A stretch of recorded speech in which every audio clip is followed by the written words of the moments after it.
p.m. Central Daylight Time.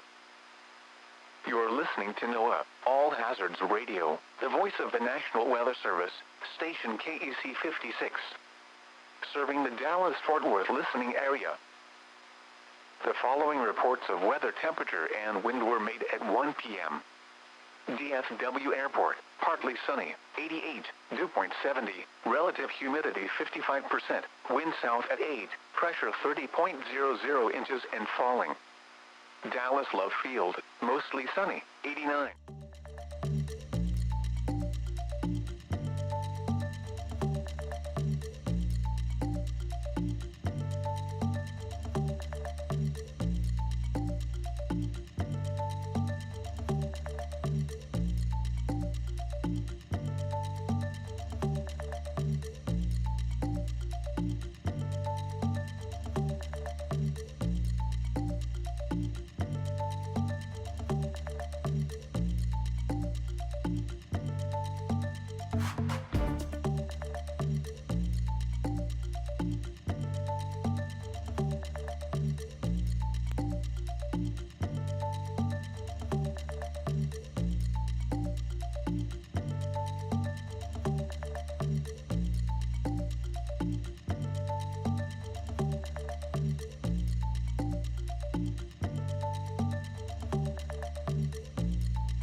In the upper 90s. South winds around 5 miles an hour. Friday night, mostly clear. Lows in the mid-70s. South winds around 5 miles an hour. And now the extended forecast. Saturday, mostly sunny. Highs in the mid-90s. South winds 5 to 10 miles an hour. Saturday night, mostly clear in the evening, then becoming partly cloudy. Lows in the upper 70s. Sunday, sunny. Highs in the upper 90s.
Sorry about the technical difficulty a few moments ago. Jason Wheeler here in the WFAA newsroom. We are breaking into your normal programming on WFAA Plus right now so that we can bring you a news conference. It's going to be held by Governor Abbott here any moment now. This is another flood update that we are getting.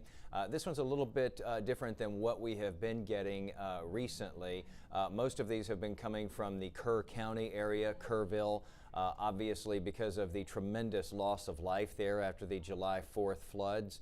This time around, we're going to be about 2 hours and 15 minutes or so to the northwest of Kerrville in San Angelo, and that is where they are set up now for the governor to speak, along with some local and state officials there. This is the table, again, that's all set up there at the Spur Arena there in San Angelo, where the governor was expected to begin this at 2 p.m. These things often do not start on time, and today is no exception. The reason that he is in San Angelo is it can almost be easy to forget, considering that so much concentration, obviously, and with good reason, went to the Kerrville area and Kerr County, again, just because of the devastation along the Guadalupe River and the tremendous loss of life there.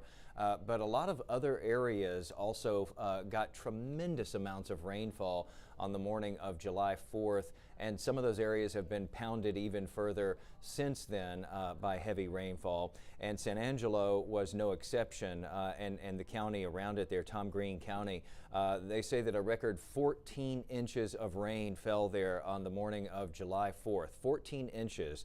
A flash flood occurred on the north and northeast side of San Angelo. That affected more than 12,000 homes and businesses. So again, this is sort of a story that hasn't been fully told, just because obviously so much attention has been paid to that terrible scene along the Guadalupe River a couple of hours to the south of there. It's estimated that more than 30,000 people in the San Angelo and Tom Green County area were affected by those floods. So those are now disaster areas as well, which means that people there can start applying for aid. And the governor is going to give an update on that, and as he continues to make his way around to some of these other areas that were also very hard hit on the morning of July 4th, when those torrential floods came to several parts of central Texas, San Angelo being one of them. As we understand it right now, at least 134 people have been confirmed dead. That's the statewide total from the July 4th floods. We know that many more are still missing, and that search continues for the missing. We don't have specific numbers for San Angelo or Tom Green County. We are expecting to perhaps get an update today from the governor on where the death toll stands now, and perhaps get an update on the number of missing as well. But no doubt he'll also be outlining the assistance that is available, again, to those 30,000 people in the San Angelo and Tom Green County areas who were also affected by devastating floods on the morning of July 4th.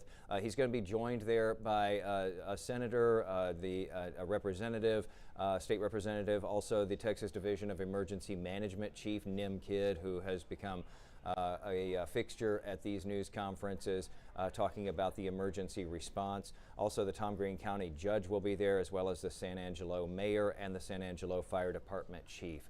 Again, this was slated to start about 7 or 8 minutes ago, and again, these things normally don't start right when they are supposed to, as they are still probably gathering a few last details before heading out there and taking to the table and disseminating more information. So I'll be quiet here. We just wanted to make sure that when this started, we had it up and ready to go, so that when the governor starts to speak, we hear those comments in full. So we'll take you to this picture here and stand by, perhaps just for a few minutes until this all begins.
Hey everybody, this is Jason Wheeler again, who you are hearing from the WFAA Newsroom. If you have been with us for the duration here, thank you for your patience.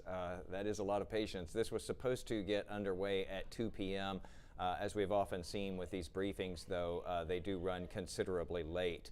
So let me sort of reset the table here for you, especially if you're just now joining us.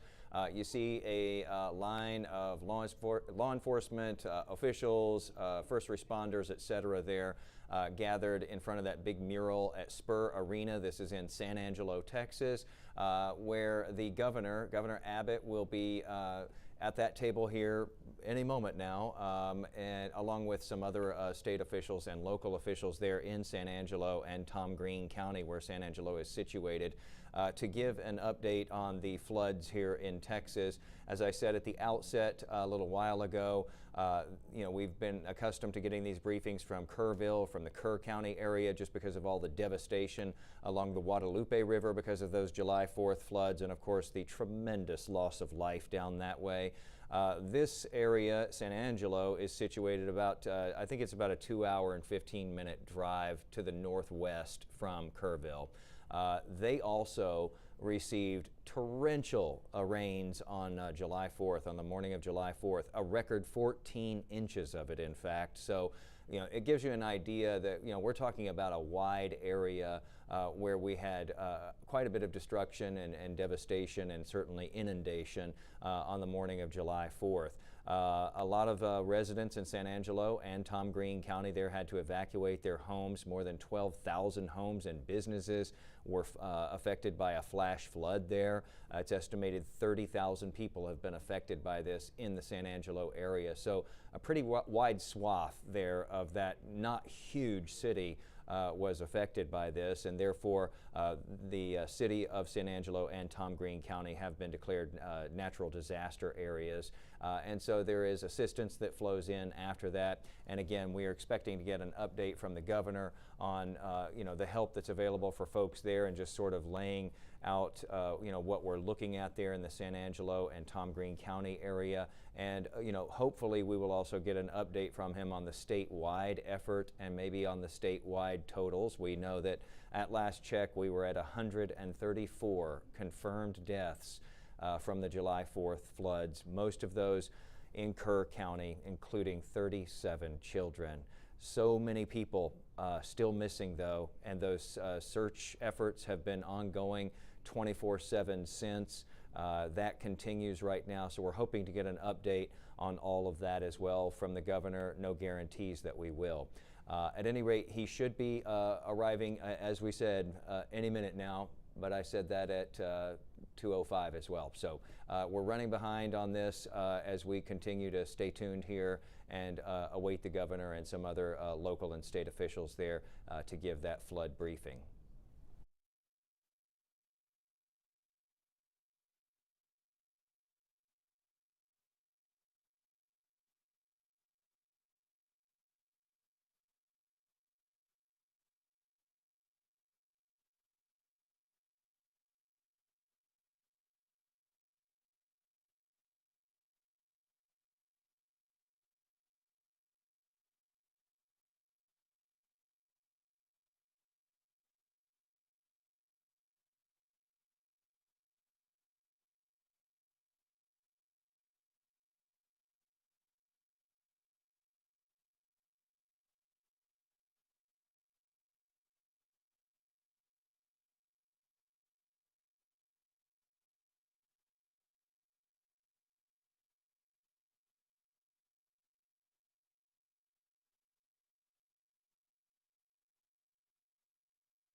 Thank y'all for being here, and also want to thank those who are gathered with us today, including Senator Perry and Representative Drew Darby, Mayor Thompson, Chief Nim Kidd, who are at the table with me. I want to thank the leaders behind me who've been working tirelessly over the past 2 or 3 weeks or so to help respond. We got a large number of first responders over here, first responders who have stepped up and literally saved lives of so many people across this entire region. I'm here today to provide an update on the recovery process in Tom Green County. Before I go into that, however, I want to make clear that we're not taking our eye off of what's going on in Kerrville at all. We continue the process of recovering bodies, of removing debris, of rebuilding, and the early process of getting people back into homes or to where they were living. I do need to share with you an updated number, 2 updated numbers. The numbers that I have of those who have lost their lives statewide in this flooding episode in the month of July is now 135. Those who have lost their lives in the Kerrville area because of the floods is now 116. And we will continue the search for everybody in every single region that was affected by these devastating floods. And while Kerrville has drawn a lot of attention, and there's reasons for it, I think it's the largest flood in the history of Texas. And more people lost their lives in Kerrville than those who lost their lives in Hurricane Harvey, just to understand the magnitude of it. But during all of that, we have been focused on what was going on in Tom Green County. And we began working with Tom Green County since at least the day before the storms hit, beginning on July the 3rd.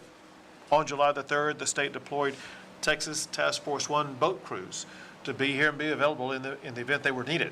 And it turned out they were needed. We also deployed other resources and assets to make sure that there would be the ability to respond, including a boat crew that was sent to Brady on July the 3rd, the day before the flooding took place. I issued a state disaster declaration for Tom Green County on July the 4th and requested a federal disaster declaration for Tom Green County on July the 10th. And it was granted the next day. Now, in Tom Green County, we are working with officials and working with the community to go through the many stages of the recovery process. Part of that is helping individuals in the tough challenges they're facing, whether it be mental, emotional, physical, or property or family, whatever the case may be. We have so many agencies at the Disaster Recovery Center right now that are responding to the needs of people in the Tom Green County area. Other needs that are being made at the Disaster Recovery Center are needs concerning individual assistance. That individual assistance is now available because of the major disaster declaration that was granted by the federal government, by President Trump. Also, public assistance is available for Tom Green County to rebuild the roads and other structures that the county and city are responsible for. I mentioned it at the Disaster Recovery Center. We have today, but we'll have for days on end, more than a dozen state agencies available to help address the needs of the people in this community. Another thing that we're doing is gathering information that helped us understand the way the response was undertaken here. And I got to tell you, we've not seen a better response in the state of Texas. And there are articulated reasons for that. One is there was a great deal of collaboration at all levels, from the very first minute all the way until this moment in time. The response by local officials was extraordinary. We actually, in talking to Chief Nim Kidd, we consider the way that Tom Green County, and I say the county, it obviously involves the city, your mayor, every local official at every level. We consider it to be a model for the way that communities need to respond to disasters like this. and we will talk more about that in the upcoming special session. But in talking to the officials about why they responded the way they did, they talked about being trained for events like this months in advance, being organized and then executing on what the game plan was, but also maintaining a sense of compassion for the needs of the people of this community. Most importantly, they prioritized saving lives. In any type of disaster, saving lives is the first and foremost thing that everybody should have. And that's exactly what took place here. I've heard so many stories about so many rescues that have taken place. Rescues that literally saved lives. Had it not been for those rescues, dozens of people in this community would have lost their life. And there are others that may not have lost their life, but they were still rescued, and they are now able to move forward because of the fact they were rescued.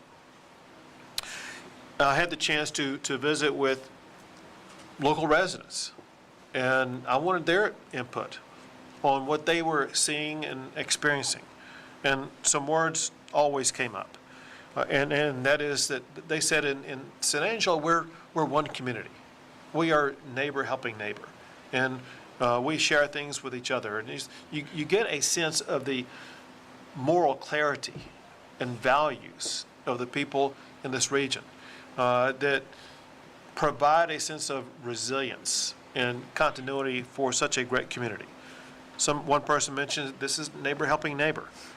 Others have talked about enduring relationships, that it's those relationships that help them get through these challenging times.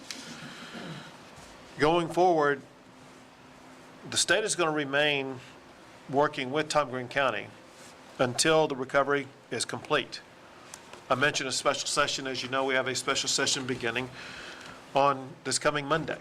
And we have two leaders with us right now that will be very involved in that special session on ensuring that not just Tom Green County, but that every county across the state is going to be evaluated, and we're going to look for strategies that we can pass laws on that will make preparation for these types of events better, make response to these types of events better, to make sure that we leave this disaster in a way that puts Texas in a better position going forward than we were before this devastating storm hit our state.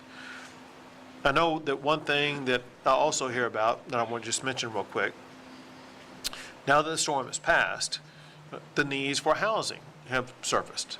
And we are working at the Disaster Recovery Center on addressing those housing needs. In the meeting that we were at before coming out here, we talked about the pressing need to address housing. So it's one thing that's going to be happening at the DRC here in San Angelo. It's another thing that we will talk about in the course of the special session that's upcoming. We want to make sure that as we go into and come out of that special session, we are striving to address every need of everybody in Tom Green County before that session is over. And now, with that set up, I'm going to toss it to a senator who's going to be very involved in that special session, Senator Perry. Thank you, Governor. And I can't say enough that you came here, and it shows that Tom Green and people in it matter. And that's not true just for Tom Green. That's true for every Texan, and I appreciate your leadership. As the governor said, I don't know that the folks of Tom Green County can appreciate what was done, that had it not been for them, there would have been more lives lost.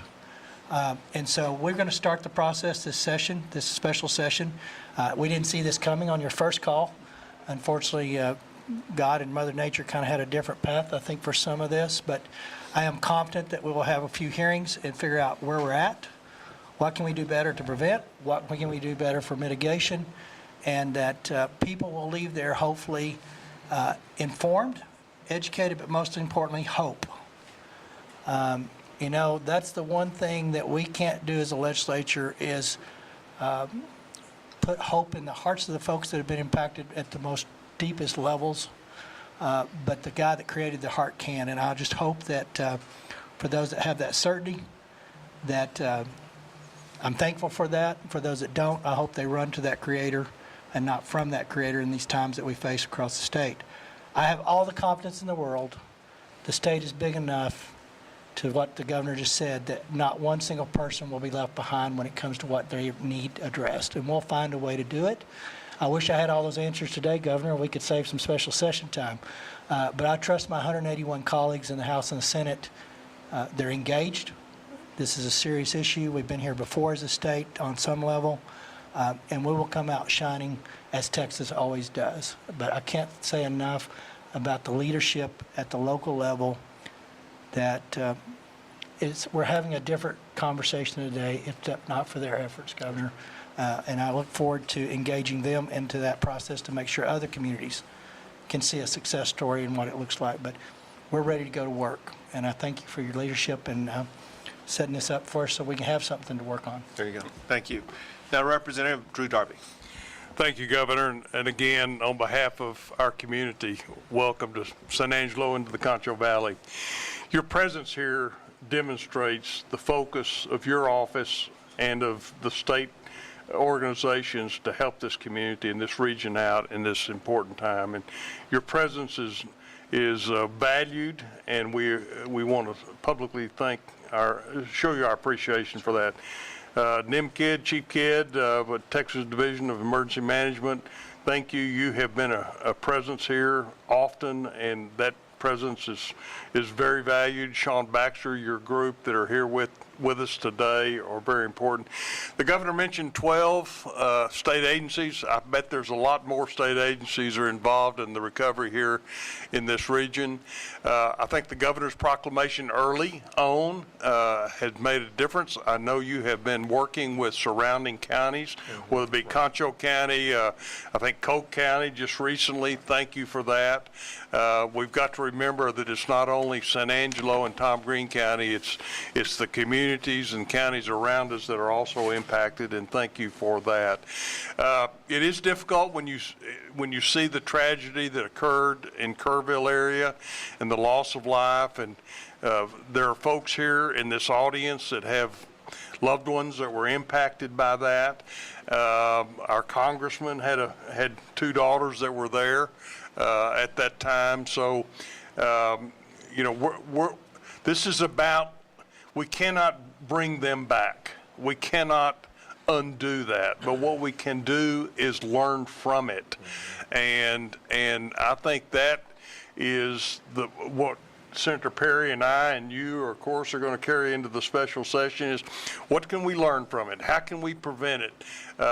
There's going to be natural disasters to occur in the future, but how do we prevent this loss of life? And thanks to the men and women behind us and to the first responders for your bravery, for your diligence, for your hard work and dedication to the proposition of saving our community. Thank you for that. And again, thank you all for being here. Thank you very much. Now, Mayor Thompson. First things first, thanks for coming here and seeing us. As a voice of the local people here, I want you to know that from the word go the morning of the 4th, we heard from every one of y'all, all of our first responders. Everybody became a first responder.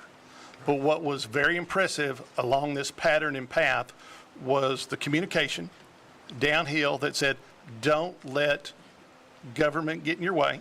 If you need help, let us know, and whatever you need, just ask. That rolled forward for 7, 10 straight days. City, municipal, state, federal people all came lockstep together to create a response where nobody was in the way. There were no egos in the room. It was, we'll do what we need to do to get it done. We developed many private-public partnerships, especially with our nonprofits, to let them manage and execute in areas that they have expertise that maybe city, state, municipal government do not, as far as housing, volunteer management, resource control. And they did an impeccable, outstanding job. Our reaction and response was great. Our recovery is going to be how we're going to be judged. And with the flow of assets coming from, say, Kerrville, this area up here, we have the opportunity to move our recovery from months to weeks. Right. And with y'all's help and the conversations we just had, I've never been as, I would say, as excited or more confident that not only is that our goal and ideal, it's also y'all's too. It's all comes down from state level. Make this happen. Take care of your citizens. We're going to help you with housing. We're going to try to help you navigate a path. Most important thing that everybody said in there was there's lots of things that we need to figure out what those are. Senator Perry, you said let's not have false expectations on what's going to happen, but we're going to execute and try to get everything out to everybody we can as soon as we can. Thank you very much. Thank you very much. Now, Chief Nimkid. Thank you, Governor, and I just want to tell the working media out there, thank you for being here with us and getting this message out, because the first responders of this community absolutely saved lives. Right. The local leadership, from the mayor, the judge, your emergency management coordinator, police and fire chiefs, sheriff, Texas Department of Public Safety, and the game wardens working together as one organization was an amazing feat. If the rest of the state worked like that, I would probably be out of a job. The work that was done here locally is second to none. Then I've got to thank all the volunteers that are out there. We went through houses today where Samaritan's Purse and other volunteers were out there cleaning out the houses, putting the debris in the piles that it needs to be. Very few communities in this state have pre-positioned debris contracts. This one does. They're taking it seriously. Y'all are in good hands. Disasters are going to happen, but leadership like this at the local level will make that recovery so much faster. The volunteers that are out there working right now, if you see one on the street, stop and thank them. They're here for the goodness of good and the hearts and their kindness, and they will help you recover faster than any level of government ever will. So take care of your volunteers that are out here. Glad to be here with you, Governor. Thank you very much. I want to double down on what Chief Kidd said about the volunteers. I had the opportunity to meet with many of them today, but know all that they're doing. And some of them are volunteers with organizations that existed long before this, and some are just volunteering on their own right now. And what these volunteers are doing, both here in this county as well as Kerr County and counties in between, are changing the face of Texas. We would not be able to be where we are or make it through the recovery process the way that we are without the volume of volunteers that we have. And I'll add this. I've never seen such generosity from our fellow Texans in supporting their communities, those in need. And I got to tell you, what you are providing in monetary resources to help these individuals in these communities is going to accelerate that rebuilding process. Every donation that's coming in that I'm working on is going to make sure is going to someone who's going to be having a home rebuilt or an RV trailer restored, whatever the case may be. We want people back in their homes as quickly as possible. And one thing that accelerates that process are the very generous donations that are coming from our fellow Texans. And with that, we'll take a few questions. Governor Abbott, God bless you first of all, and all of the folks that have labored to support the people of Texas here. What can we do now concerning an early warning system? I heard some of that mentioned in Kerrville, now here in San Angelo. Is there a plan in place for Texas to have an early warning system in case of flooding, tornadoes, etc.? So, I mean, there's several several things that need to be answered to that, several responses to that. One is that in some places there are early warning systems, and in some places there are not. And what we need to do, what we are going to do in the session, is evaluate early warning systems. But we have to evaluate it, I think, through this lens. And that is that what may be needed in the Guadalupe River area could be completely different than what is needed in Tom Green County. And we need to be working with leaders and members of local communities to learn from them what is going to be best for them. I'm going to give you a very easy example.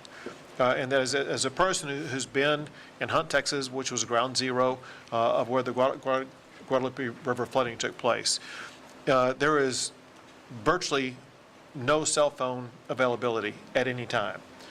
Cell phone warnings would have, I think they were triggered, but they largely would have been irrelevant because of the inability for people to communicate. So I'm going to add to the menu.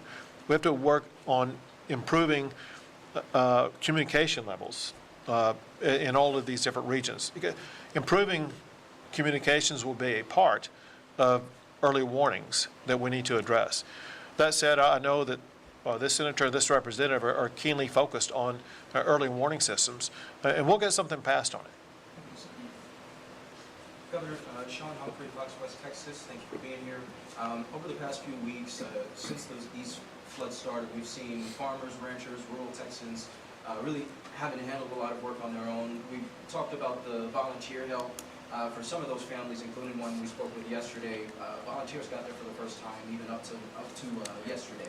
So as you look forward and go into the special session, how can we look toward, just making sure even in those rural communities, those small places like Concho County, people are getting the help they need? So every person in every county affected by these storms is a priority, large and small. And so we'll be going county to county. I talked about the people who are available right here, right now, in this disaster recovery center. Those same agencies are available in every single county that is affected.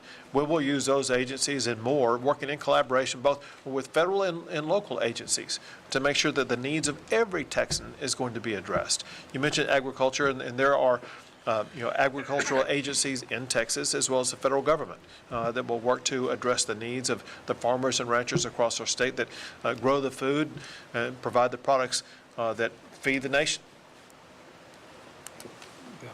Yeah, go ahead. I had put it out on Facebook, and Texas Department of Agriculture, I can't give you that link right off the top of my head, but go there, and there's about 3 or 4 different categories of disaster relief. I'll give you one that was very pertinent and relevant, was fence building. This is a privately funded bucket of money that Texas Department of Agriculture is responsible for delegating or dispersing it. And I think they're very quick about it. But I can tell you, the agriculture community, the sheep, the cattle, these guys in this area, if they've got fences and downs that came through this flood and stuff, but that is a very helpful resource, and people have, I put that out in one day, and I already had 2 people tell me they were having fence building within a few days. So just tag that Department of Agriculture's resource. It's privately funded from private donations, and I don't know what's in there, but I do know that Commissioner Miller, as well as his assistant Dan Hunter, are keenly aware of trying to get those monies out. So for the agriculture perspective, that's something that's pretty clearly immediate help for the most part. Good information. Thank you. Go ahead. What would the housing assistance possibly look like, and would it help people get out of these possible floodplains? So the guy who knows most about that is Chief Nim Kidd. I'll have him address it. So thank you. Yeah, easy there, Mayor. So, yeah, we've talked about some of the flooded houses that were here and whether they were or were not in a recognized or identified 100-year floodplain. The things that you're going to see in the rebuilding process is people whose homes that have already been cleaned out, that are clear to re-permit or get back in there. That's going to happen relatively quick. There's also been several volunteers and people across the community that have offered apartment complexes and others to get people out of hotels into something a little more suitable and sustainable until their homes are rebuilt. Now, there are federal programs that do get turned on in some disasters. We have not seen all of those longer-term recovery projects programs turned on yet, but we'll continue to work with the federal government once we see the housing inventory needs to make sure that those needs are addressed as soon as possible. Once the federal declaration was declared, how is the Small Business Administration working with businesses that were affected by the flood? We'll have Nim fully answer that. I'll just tell you that at the DRC in San Angelo, SBA is right there.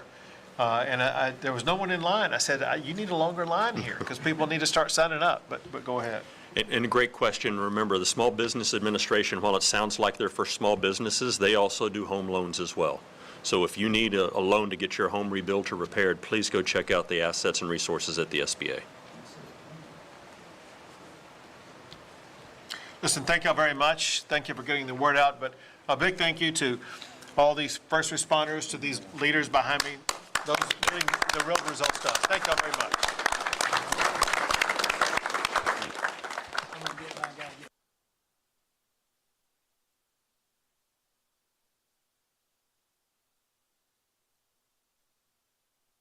WFAA Newsroom. You have been listening to a news conference being held by Governor Abbott as well as other state and local officials in the San Angelo area, updating the flooding, the tremendous flooding that they've dealt with in that area as well, that started on July 4th, the same day, of course, that we saw that devastating flooding in Kerr County around Kerrville and along the Guadalupe River. The governor laying out all of the different resources that are available to folks not only in San Angelo but also in Kerr County, and saying that they will continue, the state will continue doing everything it can until every person who has been affected is helped. He also updated the number of deaths statewide from those floods around July 4th. We're now up to 135, most of those in the Kerrville area at 116. We did not get an update, and it seems we haven't gotten one recently for the number who are still missing and who are still being searched for. At any rate, thank you for being with us and listening to this news conference there from San Angelo. Let's get you now over to Texas News Now, and we will have WFAA News at 4 coming up for you here in just a bit.